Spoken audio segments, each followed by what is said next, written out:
Good morning, everyone. It's so wonderful to see all your beautiful faces.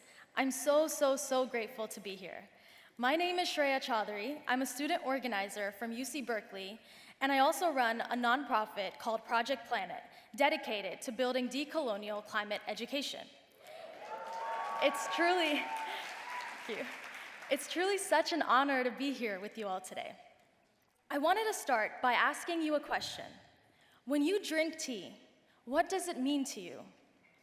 Maybe you're thinking about your favorite type of tea, Earl Grey to start the day, chamomile to unwind at night, or maybe you think about who you're sharing the tea with, like boba on a day out with friends, or cups of chai around the dining table with family.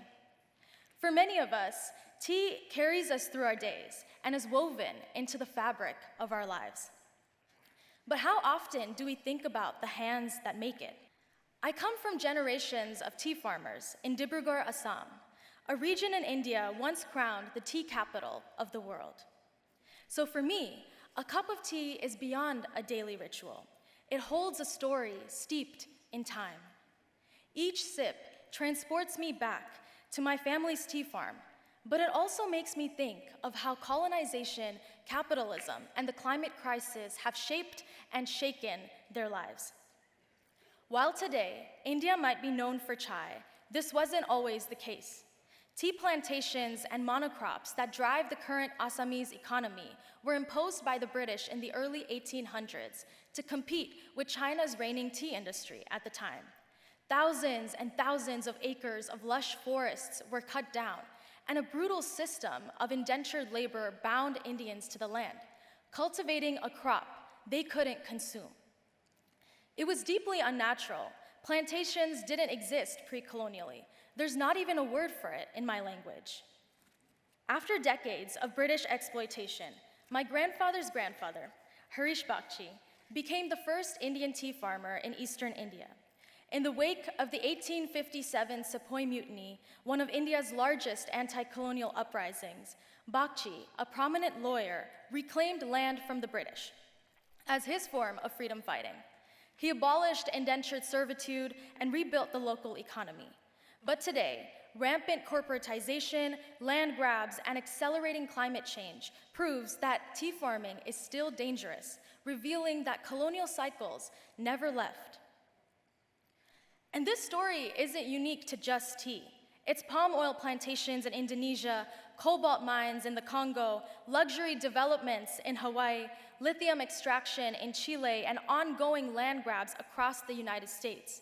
The places may change, the resources may differ, but the story remains the same.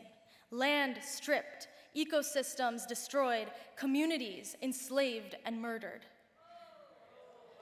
And this isn't just a coincidence. It's a global system built on the same strategies of empire. Colonization enforced the mindset that environments and communities are expendable in pursuit of profit. And this is why the stories that we tell, and who gets to tell them, matter. Growing up in a family of land tenders and farmers, I heard stories of resilience, of respect, of land as beyond an economic resource. But the dominant narratives in the world tell a different story. One where tea is just a product on a supermarket shelf, disconnected from the people and histories rooted in it. Through colonial linearity, we feel as though only our existence now matters, not the people before or after us. The global supply chain has been invisibilized to separate us from the consequences of consumption.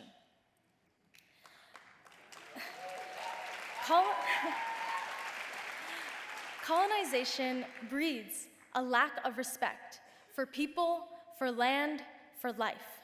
Given that this is the root, the climate crisis is not just economic or physical, it is a spiritual crisis at its core. To break the colonial project of dehumanization and separation, we have to find what unites us. Decolonization is about restoring love and returning to cyclic ways of being. In India, there is a philosophy, Vasudevai Kutumbakam. It means the world is one family, our collective home. And in a family, we don't always agree, but we still show up for each other. We lend a hand, an ear, a heart. We must learn to sit with discomfort, with complexity, to engage in difficult conversations, even when we don't see eye to eye. Because colonization doesn't just live on in laws and policies, it lives on in our minds. And if our thinking remains colonized, the systems of oppression will continue. We need new stories, new technologies, new structures for true liberation. We have to go beyond Western ways of knowing. For too long, only certain ideas, such as Western science, have been taken seriously, while others, deeply rooted in indigenous science and ancestral wisdom, have been silenced and delegitimized. When I first came to Berkeley, I was struck by how environmental justice and TEK were often treated as footnotes in the classroom. The limitation of this knowledge and of professors of color leads to a lack of diversity of climate solutions. An education without diversity can become indoctrination. So that is why I founded and teach the class Decolonizing Environmentalism, a space where communities of color can reclaim our narrative and center our lived experiences and knowledge, not through tragedy, but through strength, memory, and resistance. I also lead the Decolonial Environmental Network to create a culture and space on campus that furthers this work. And through my nonprofit, Project Planet, I'm trying to expand climate solutions by uplifting indigenous knowledge systems rooted in unity, multiplicity, and collective care. It is easy to hold on to separation, to retreat into division, to let exhaustion take over. But we are all fighting in our own way, not just in the streets, not just on the screens, but in the dirt, on the land, in quiet resistance, in our daily choices, in the care we offer one another. Resistance is not always loud or glamorous. Sometimes it is simply the refusal to let go of connection. My aunt and uncle in Assam continued the unfinished anti-colonial radical dream of my ancestor, Harish Bakshi, by resisting corporatization on their family farms. Indigenous communities around the world are fighting back.